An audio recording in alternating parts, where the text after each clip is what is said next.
आप देख रहे हैं इंडिया टाउन न्यूज, भारत की बात। नमस्कार, स्वागत है आपका हमारे खास बुलेटिन खबरें राजनांदगांव में और मैं हूं आपके साथ आस्था सिंह। चलिए बुलेटिन की शुरुआत करते हैं, लेकिन उससे पहले एक नजर डालते हैं आज की हेडलाइंस पर। चूरिया में बच्चों ने दिखाया खेल कौशल, संकुल स्तरीय खेल में बच्चों की उत्साहपूर्ण भागीदारी। खेल से व्यक्तित्व विकसित होता है, संजय सिन्हा। माइनिंग विवाद पर कंपनी का दावा साफ, 30 मीटर तक ही खनन, लीज क्षेत्र में ही डंपिंग। कलेक्टर बोले संवाद से ही निकलेगा समाधान।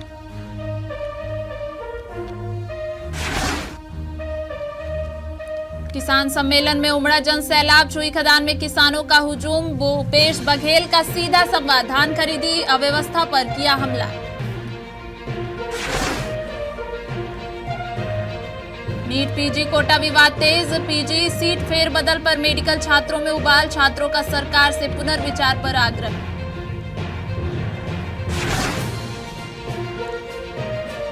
आंगनबाड़ी सहायिकाओं की 10 सूत्रीय मांगे, राजनांदगांव में आंगनबाड़ी कार्यकर्ता धरने पर, आंदोलन की दी चेतावनी। चलिए बढ़ते हैं खबरों की ओर। नगर विकास को और सुगम बनाने के लिए राजनांदगांव के गंज चौक से कन्हारपुरी बाईपास तक प्रस्तावित सड़क चौड़ीकरण कार्य का महापौर मधुसूदन यादव ने निरीक्षण किया। इस दौरान निगम आयुक्त अतुल विश्वकर्मा, लखोली क्षेत्र के पार्षद और नगर निगम के अन्य अधिकारी भी मौजूद रहे।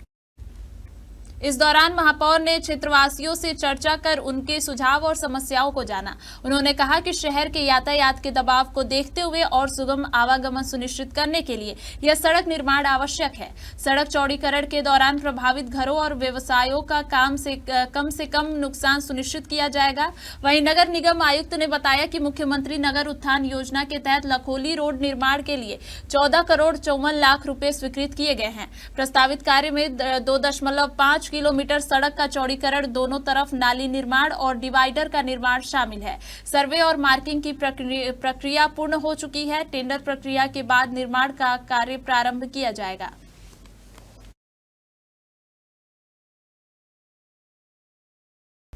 कांग्रेस भवन परिसर में आयोजित किसान सम्मेलन में हजारों किसानों का जन सैलाब उमड़ पड़ा। सम्मेलन में 1000 से अधिक किसान मौजूद रहे। इसके अलावा जिला कांग्रेस कमेटी अध्यक्ष कोमल साहू सहित सैकड़ों कार्यकर्ता कार्यक्रम में उपस्थित रहे। किसान सम्मेलन के दौरान किसानों ने अपनी समस्याओं को खुलकर रखा और सरकार की नीतियों पर अपनी नाराजगी व्यक्त की। कार्यक्रम में शामिल हुए पूर्व मुख्यमंत्री भूपेश बघेल ने किसानों से सीधे संवाद कर उनकी समस्याओं को सुना और समाधान को लेकर सरकार पर तीखे सवाल उठाए।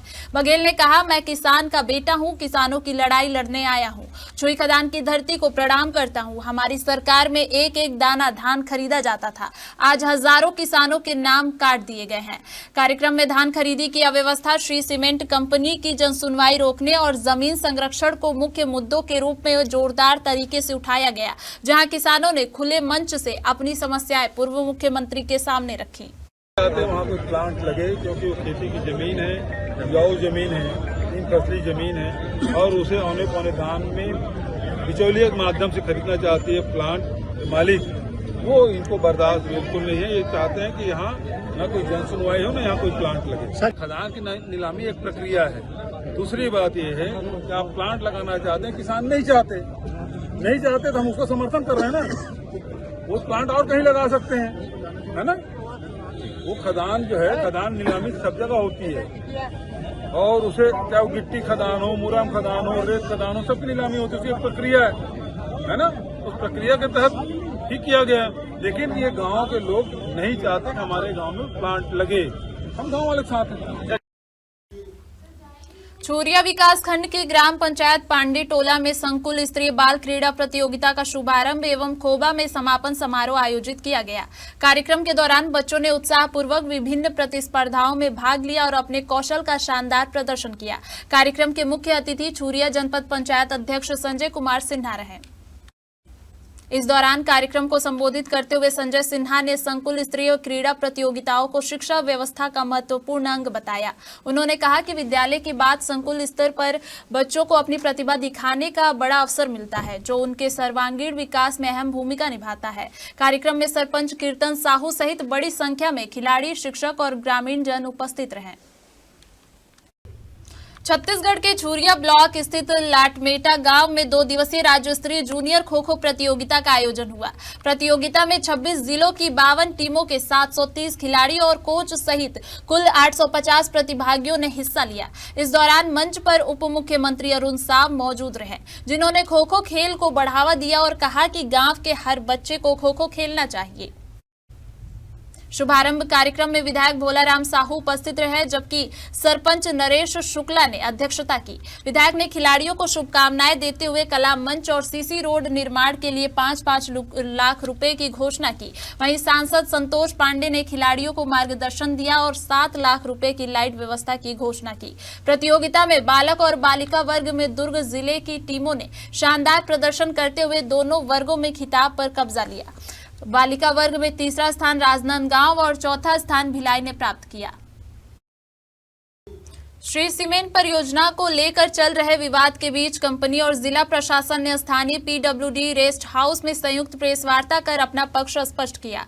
प्रेस वार्ता में कंपनी के corporate zonal head Ravi Tiwari और छत्तीसगढ़ हेड प्रमोद दुबे ने कहा कि खनन गतिविधियां पूरी तरह निर्धारित मानकों के भीतर होंगी।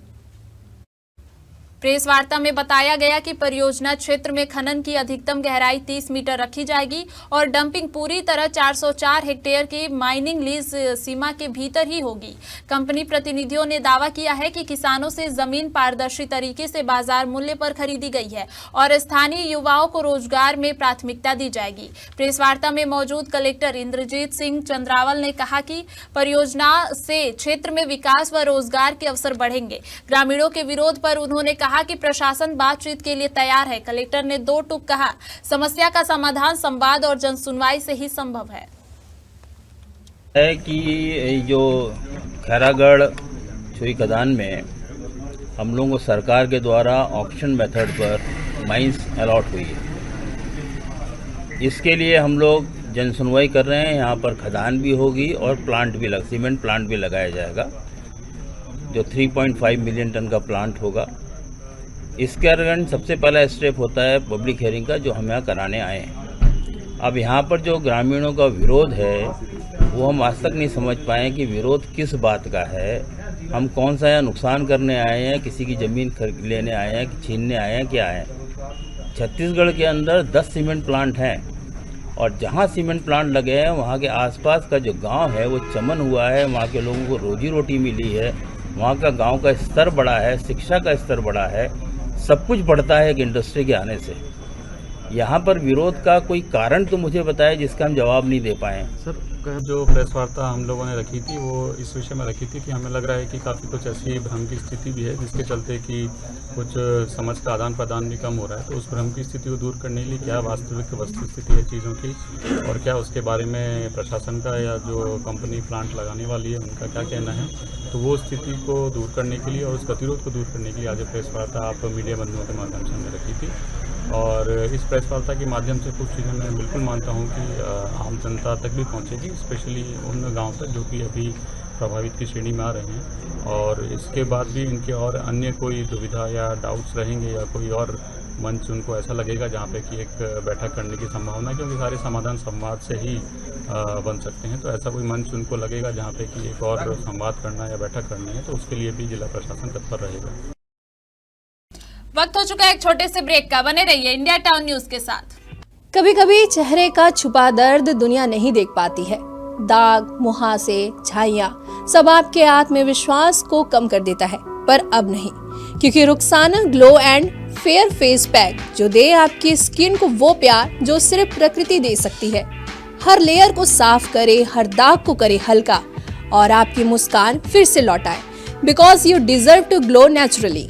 Rukhsana herbal beauty product Amazon, Meesho और फ्लिपकार्ट में भी उपलब्ध। अमीन मोटर्स उड़ान ई रिक्शा छत्तीसगढ़ का नंबर 1 ई रिक्शा शोरूम, जहां आपको सभी प्रकार के ई रिक्शा के वैरायटीज उपलब्ध मिलेंगे। हमारा ई रिक्शा काफी मजबूत है और ये सालों साल चलता है, तो आज ही घर ले आइए आरटीओ इंश्योरेंस के साथ। हमारा पता है अमीन मोटर्स, प्यारेलाल चौक, जीई रोड, न्यायालय के पास, राजनांदगांव। 9827174038 7724047008। प्रभारी मंत्री गजेंद्र यादव राजनांदगांव के बख्शी स्कूल पहुंचे, जहां उन्होंने विद्यालय में आयोजित विभिन्न कार्यक्रमों में हिस्सा लिया। आपको बता दें कि बख्शी स्कूल में तीरंदाजी और बॉक्सिंग प्रतियोगिताओं का आयोजन किया गया था। कार्यक्रम के दौरान मंत्री ने प्रतियोगिताओं का निरीक्षण कर खिलाड़ियों का उत्साहवर्धन किया और उनसे बातचीत की। इस दौरान खिलाड़ियों ने भी मंत्री को अपने अनुभव एवं भविष्य की खेल योजनाओं के बारे में बताया। मंत्री गजेंद्र यादव ने कहा कि जिले में खेल प्रतिभाओं की कोई कमी नहीं है और सरकार खिलाड़ियों को बेहतर सुविधाएं एवं प्रशिक्षण उपलब्ध कराने के लिए प्रतिबद्ध है। मंत्री की मौजूदगी से विद्यालय परिसर में उपस्थित शिक्षक, अभिभावक और स्थानीय लोग बेहद उत्साहित नजर आए। आज नांदगांव बहुत लंबे समय बाद आना हुआ। ऐसे तो आना और हुआ है, लेकिन पारिवारिक कार्यक्रमों में वैवाहिक आयोजन में आया हूँ।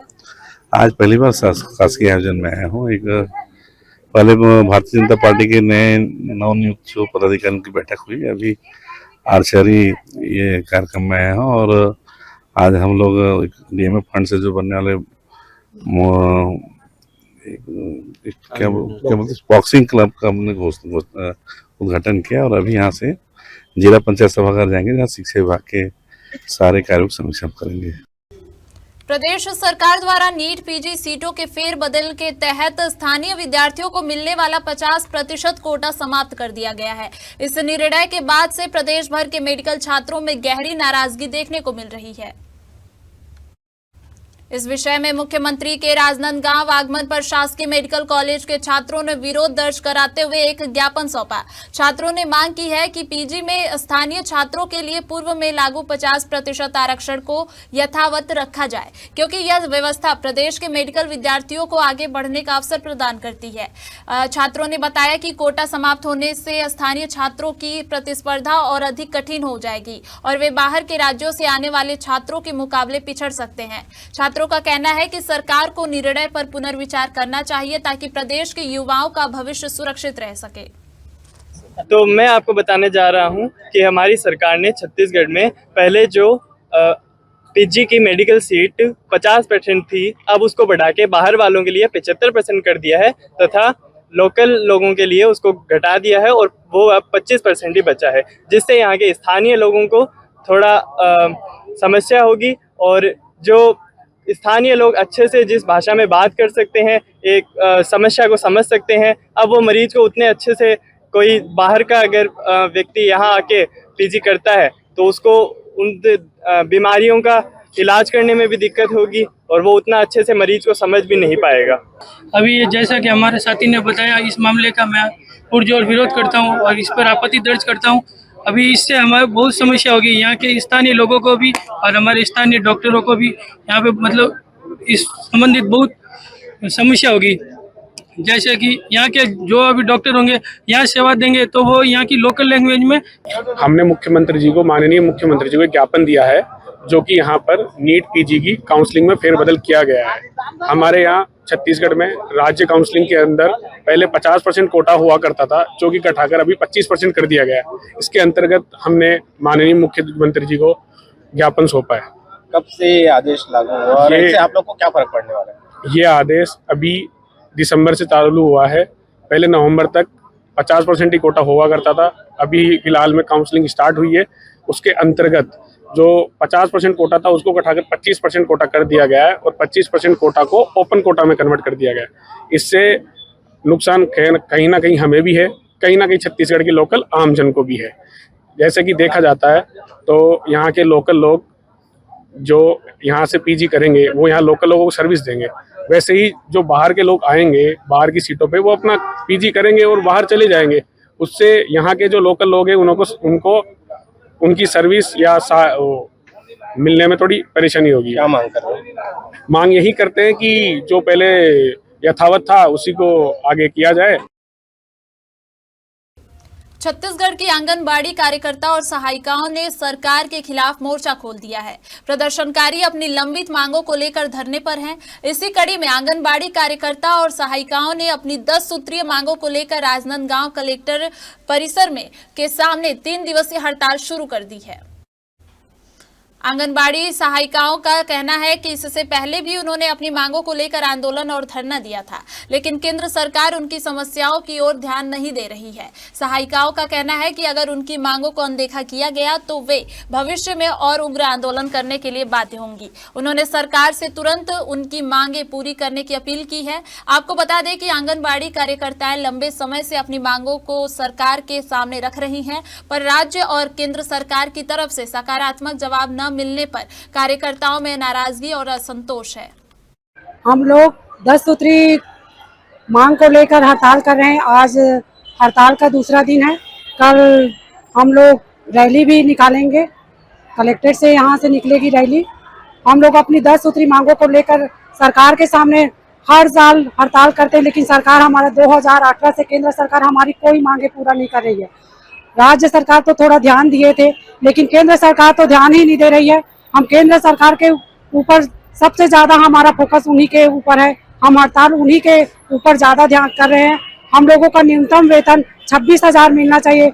हमें मजदूर का दर्जा भी नहीं मिलता है। कम से कम जो श्रम संहिता लागू की है उन श्रम संहिता को हटा दिया जाए। हम मांग में रखे हैं हमारी ग्रेजुएटी पेंशन की योजना है। मितानिन दिवस के अवसर पर ग्राम पंचायत गर्रापार में स्वास्थ्य कर्मियों का सम्मान समारोह आयोजित किया गया। इस अवसर पर मितानिन दीदी, एएनएम और सीएचओ को उनकी स्वास्थ्य सेवाओं में योगदान के लिए साड़ी और श्रीफल भेंट कर सम्मानित किया गया। समारोह में ग्रामवासियों ने स्वास्थ्य कर्मियों के निरंतर प्रयासों और ग्रामीण स्वास्थ्य सेवा में उनके अमूल्य योगदान की प्रशंसा की।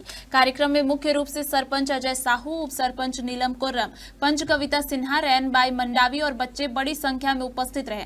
इस दौरान वक्ताओं ने अपने संबोधन में कहा कि मितानिन, एएनएम और सीएचओ ग्रामीण स्वास्थ्य तंत्र की मजबूत कड़ी हैं, जो घर घर स्वास्थ्य जागरूकता और सेवाएं पहुंचाने में महत्वपूर्ण भूमिका निभाती हैं। उनकी निस्वार्थ सेवा भावना के कारण ही गांव में स्वास्थ्य सुविधाओं का सुचारू संचालन संभव हो पाया है।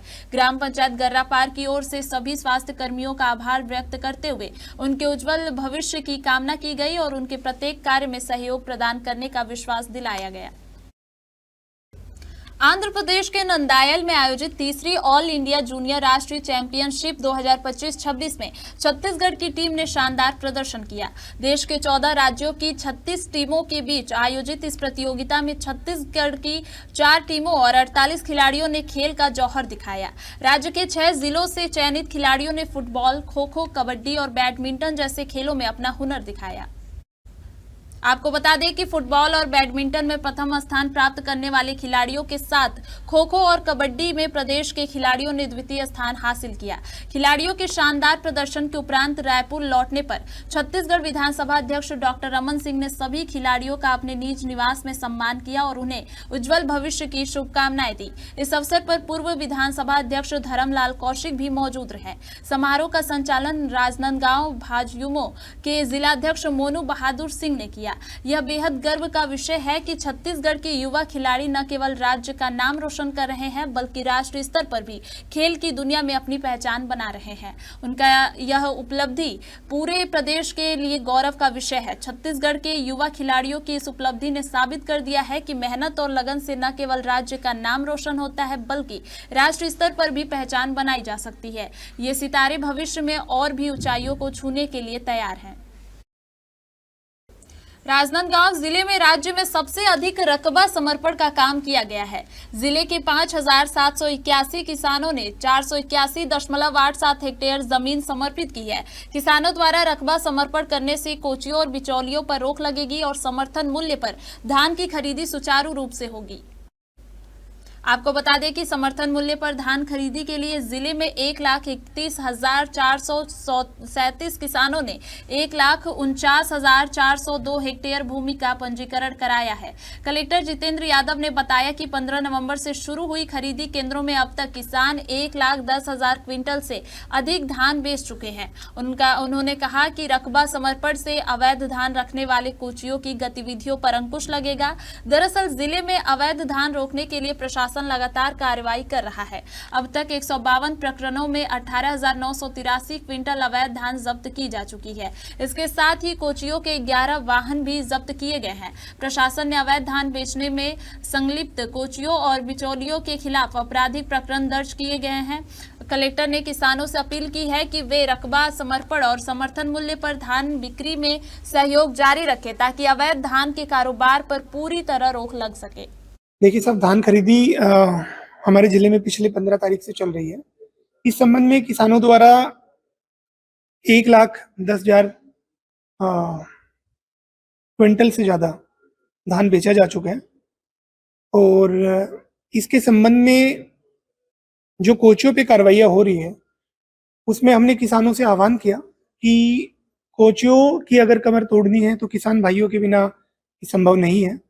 तो किसान जिनके खेत में जितना धान बुआ है उससे बचे हुए क्षेत्र को अगर वो रकबा समर्पण कर देते हैं तो जो दूसरे कोचिए हैं उनको अपना धान खपाने का मौका ही नहीं मिलेगा। हमने जो पिछले कुछ दिनों में जो कार्रवाइयाँ की और जो पाया उसमें यही पाया कि जिन कोचियों के पास अवैध धान है उनके पास खेत नहीं है या वो इस फिराक में है कि दूसरों के खेत के रकबे में हम अपनी धान को यूज कर लेंगे। तो इस संबंध में किसानों के द्वारा बहुत ही पॉजिटिव रिस्पॉन्स आया। हमारे खास बुलेटिन खबरें राजनांदगांव में फिलहाल इतना ही। देखते रहिए इंडिया टाउन न्यूज, भारत की बात। नमस्कार। आप देख रहे हैं इंडिया टाउन न्यूज, भारत की बात।